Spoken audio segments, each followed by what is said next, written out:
Hey everybody, how are we doing today? As promised, I am going to bring you a tutorial on not only how to get Photoshop Touch for your iPad, but a brief tutorial on how to use it. That's right, folks. Now, it's not going to be a live action, it's going to be still shots of me talking. Unfortunately, older iPads don't allow for that. So one of these days we might be able to show you an actual moving picture where stuff's happening. But hey, we're going to wing it and we're going to make it pretty cool for you. So let's get to it. Right up here on this screen, we're going to go ahead and blow that up for you so you can see it really good.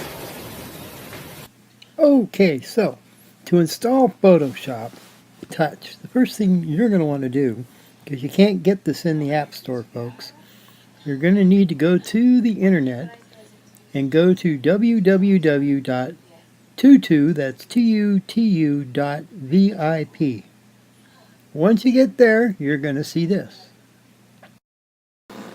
Once you arrive here, you're going to want to go ahead and click on that green Install Now button. While it's installing, go ahead and click down here at the very bottom right and read up on how to activate the app, because that's very important that you activate it properly so you can use it on your iPad. Okay, once you get the Tutu app installed and activated, go ahead and open it up, then go into the search and search for Photoshop. That should bring you to a list that looks like this, and Photoshop should be on the top. Go ahead and click on that to open it up and make sure that you have Adobe Photoshop Touch. Then simply click the green install bar on the bottom. Okay, once it's installed, you should see somewhere on one of your screens the PS Touch icon for Photoshop Touch. Now, here's the quandary, folks. If you're afraid to use Tutu and you're afraid to get this app, which, you know, it's a hacked app, but, you know, you can't buy it. So it's not like you're stealing something that you can't buy. Photoshop, Adobe discontinued Photoshop Touch. I have no idea why, because that was their flagship program. It's the best Adobe program for iPad, hands down, even though it came out back in iOS 6. And speaking of iOS, I'm told it does not work for iOS 11. So if you're running 11, you're pretty much screwed with these other three, which are free, but even combined, do not do close to what Photoshop Touch can do. You cannot put text on. You cannot put multiple layers. You can have a limit of 5. There's all kinds of effects and things that you just don't exist on these apps. So why Adobe abandoned their best app to put out these 3 cheesy apps is beyond me. So hopefully you don't have iOS 11. Hopefully you can use Photoshop Touch, because that is a very, very good program, and there's very few alternatives in the App Store. Go ahead and click on it though and open it up, and you're going to come to this screen. Yeah, this is one of those cheesy apps, but hey, it's the same screen. Adobe does require you to sign in, so if you have an Adobe account, go ahead and sign into it. If you don't, create one. No worries, folks, they're not going to come track you down or anything, so you're good to go. Okay, you should be here now, where you have a choice to start a project or begin a tutorial. Go ahead and click on the tutorial thing if you want. You see there's a lot of different tutorials for you to pick from. But trust me, folks, these tutorials are only the tip of the iceberg. But go ahead and get acquainted with the program using the tutorials. It'll show you some of the basics and some of what this program can do. So what we're going to do today, folks, is we're going to take these 4 pictures that you see here, which I got off the internet. We're going to use Photoshop Touch to combine these pictures into a pretty cool looking Facebook meme. And we're going to go ahead and post that to Facebook, of course, once we're done. But go ahead and look at those tutorials, and once you're done, hit the back button, and then go into Create a Project, and that should bring you here. Of course, yours is going to be empty, unlike the one you see. Down on the bottom of the screen, you're going to see two choices, a plus and a little picture. The plus lets you create an absolutely blank project where you choose the size and then fill in the blank. And then the picture lets you choose from the camera roll. So for today's tutorial, we're going to go ahead and pick the camera roll, the picture side. That will take us to the pictures we have saved. On this screen, we just pick camera roll and then go in your camera roll and pick your picture. Yeah, in my case, I'm going to start with the Constitution. So there we have it, the Constitution. So the first thing I'm going to want to do is create a nice white border around it as part of my picture. So I'm going to go up here into the And menu, and then I'm going to pick Crop. Once I drag the borders around, making a nice little border space that's even, I go ahead and hit that little blue check mark, and it's done. So over here on the right side of the screen is all my layers. On the bottom is a little plus button. I'm going to go ahead and press that plus button to create a new layer. I'm going to go ahead and choose a new blank layer. And once I press that, I can hit the blue button to close that box. Okay, go back into the And menu and pick Fill and Stroke. This should default to white. If it doesn't, pick the little color circle and choose white. And you're going to end up with something that looks like this. Okay, lots of stuff going on in this picture. First, you're going to want to take that layer you just made. You're going to want to drag it, just press on it and drag it to the very bottom so it's underneath the Constitution. Now you can see a nice white border. Okay? Now you want to take on the very bottom the little stack of layers, you want to click on that. That's going to open up this box. And in the middle, on the bottom of that box, well, let me explain this box real quick. It gives you your opacity for your layers, the different blend modes, and everything else is in here. Okay, and on the bottom, you're going to click the little layered looking box again, little layered looking icon, and that's going to open this up. Here you have three choices. One is flatten, that just merges everything, all your layers, whether they're highlighted, visible or not. Then you have merge visible, which only merges the visible layers, the ones that you can see at the moment. And then you have merge down, which will simply merge whatever layer is highlighted with the one below it. Okay, so we're going to go ahead and pick merge visible, and that will bring our two pictures together like this. Okay, so now we're going back into the layer panel. We're going to hit the plus, and we're going to go ahead and choose photo layer so we can add another picture to our picture. Okay, so we've picked the flag as the next picture, and we're going to go ahead and click up here on our toolbar, which is on the left side, on the upper left, and then we're going to scroll down till we hit the wand. Once we have the wand picked, we're just going to click out in the white section to highlight that. So now we're going to go into this pencil looking icon and we're going to pick clear from the drop down menu. As you can see, that removed the white background. Now we're going to go into the selection menu and we're going to pick deselect. That'll remove the highlighting. Okay, so now I want to flip the flag and make it a little larger. So I'm going to go ahead and click up here on this plus looking button. That's the transform tool. Okay, this toolbar has multiple functions. Starting from left to right, we have our two undo buttons, grayed out right now. The magnet, which is basically snap to grid, can be turned on and off. The little chain link there, you can either have it like that or broken. That's going to keep your proportions when resizing or not. The little arrows for precise movement.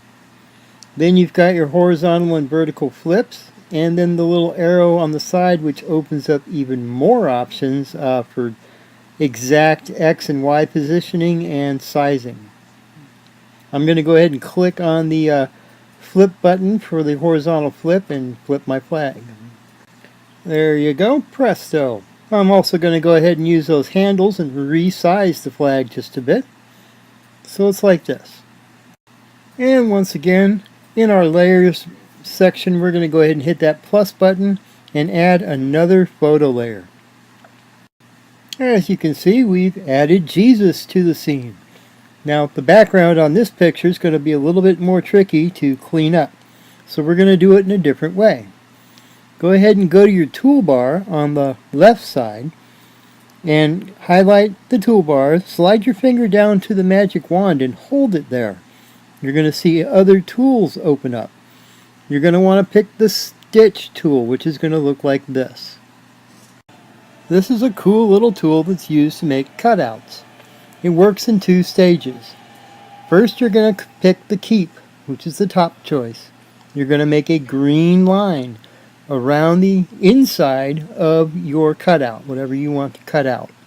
Next, you pick discard, and you're going to make a red line which goes on the outside of the green line. Now, it doesn't have to be exact, but close. So once you see that your little dotted line around your image is close, you're going to go up here back into the selection menu, and you're going to pick Refine Edge. So once activated, you simply trace over any imperfections that show up until it looks all nice and perfect like this. Finally, we go into the pencil menu and we pick Extract. Presto! Jesus has been liberated from his background. Alright, next we're going to want to soften the edges just a little bit, so we're going to go into the selection menu and we're going to pick Feather. And adjust that to about 20 pixels, then hit the blue checkbox. At this point, we're going to go ahead and hit our selection menu and we're going to go ahead and deselect. We're going to further soften the image by going back into the And menu. This time we're going to pick Fade. As you can see, there are different patterns available. There's horizontal, there's vertical, and there's circular. We're going to go ahead and pick the circular pattern. You can use the handles to adjust the side, either top elongated or the side round. It doesn't have to be perfectly round. It can be like an egg shape, which is basically what I have going on here. Then the slider can adjust the depth of area from completely solid to completely faded, that little band. Obviously the goal here was to remove the straight edge on the bottom, as you can see. So once I've adjusted to my satisfaction, I'm going to go ahead and come back here, and if you remember, we hit the little layers button on the bottom of the layer panel on the right, and we bring up our merging, and I'm going to go ahead and merge down this time the Jesus layer down into the flag layer so they become one. So now we're going to repeat that whole fade process, the same circular fade, this time with the Jesus and flag layer together so that we get this effect. Next, we're going to use the transform tool and move and size the picture, the layer, to its final position, which I wanted it slightly off into the white edge. And once again, we're going to hit the plus button in our layers panel, and we're going to go ahead and add another photo layer. This time, none other than Donald Trump. Using the same technique as for Jesus, we liberated the president from his background. Then using the transform tool, we resized and moved him into position. Notice the arrow buttons. That is for fine precision movement. Simply highlight this here icon and you've got your arrow buttons. I didn't want the president to be just another color picture, so to make him stand out, I first went into the adjustments menu and I turned him black and white. Then, so that he'd look like a drawing, I went ahead and went under effects into that menu and picked comic. I then adjusted the sliders so he still looked presidential. To make him stand out even more, I went back to the Jesus flag layer, went ahead and highlighted the layers icon on the bottom, which brought up the menu, and adjusted the opacity down to about 60%. It's time to add some fancy text. So let's go into the AND menu, and we'll hit the big T there for text. That opens up a toolbar where you can change the color, type in your text, or change the font. We'll make the font Black Oak STD, and then move it into position at the top. Use the color button to color your text bright ugly green. There's a reason for this. Then continue adding the text one layer per line until you've completed. Clicking the dot on each layer will toggle it from being visible and invisible. Go ahead and make all the picture layers invisible so we see just the text. Now bring up the Merge menu and merge all the visible text layers so they become one. Now highlight the President's layer, then hit the plus button and choose Blank Layer. Like we did in the beginning, we're going to take this blank layer, use the AND menu, stroke and fill, but this time instead of white, we're going to turn it black. Using the layer menu and into the merge menu once again, go ahead and merge visible, bringing the text and the black box together. Highlight the President's layer once again, hit that plus, and we're going to create another blank layer. Now highlight the text layer on top, go into the adjustment menu and pick color change. This is where the bright green comes in. Go ahead and turn your original color to bright green, then turn your color to change to transparent. Now select the blank layer below it and go ahead and go into your AND menu, and we're going to pick gradient. Just like the fade control, the gradient control works much the same. You have options for horizontal, vertical, circular gradients. The sliders adjust the depth of the colors on either end. You can have one color, you can have up to a dozen colors just by adding more sliders.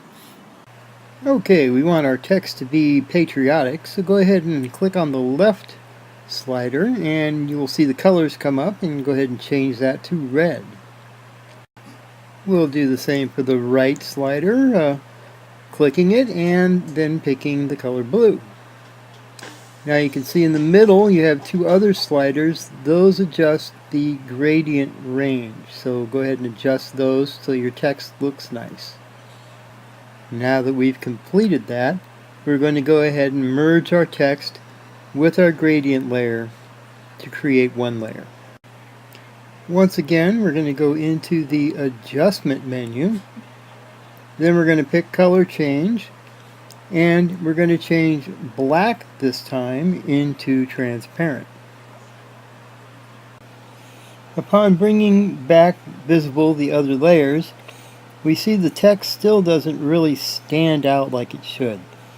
So what I'm going to do is add a drop shadow. Now you can just use the application's drop shadow feature, which does exist. It's in the effects. But I prefer this method because if you learn this method, then you can do all kinds of things, like you could add striping, you could add all kinds of different drop shadow effects. So follow me along with this example to learn a different way. We'll start by making a duplicate layer. Select the lower layer of the two texts, then go into the selection menu and pick Select Pixels. Select the brush tool from the toolbar on the left and change the color to black. Make the upper layer invisible, then use the brush to paint over the letters in the lower layer, making them black. Once you're finished, go ahead and turn the upper layer back on so you can see it. Then go to the Transition tool. On the Transition tool, activate the Precision movement, and then use the arrows to offset the lower layer from the upper layer, creating the drop shadow. There, wasn't that simple? Now we have a great picture to go ahead and post on Facebook. Folks, don't forget to vote, because that is how we make America great again, after all. All that's left now is to get our picture onto the camera roll. So go ahead and click on the very top left, the little back arrow button, and this box will pop up, and then you pick Save. Your project will appear here along with any other projects you have made. It'll always be the first one. Then go ahead and click on this first icon on the top here. Then pick Save to Camera Roll. Be sure and check your project and any other projects that you want to save. Then in the lower box you have two choices. It's either JPG or PNG. Folks, I don't even know why JPG still exists. It's the worst format for pictures you could possibly save in. It has noise, it doesn't do transparencies. Enough said, folks. Always pick PNG. PNG is clean, it's usable. Alright, pick PNG, then hit OK, and your picture is now on your camera roll. Alright, hey, as you can see, beautiful pictures can be created with Photoshop Touch. It's the closest thing you're going to get on an iPad to actual Photoshop like you see on a desktop. I mean, it's got all the bells and whistles as far as I'm concerned. I can pretty much do anything.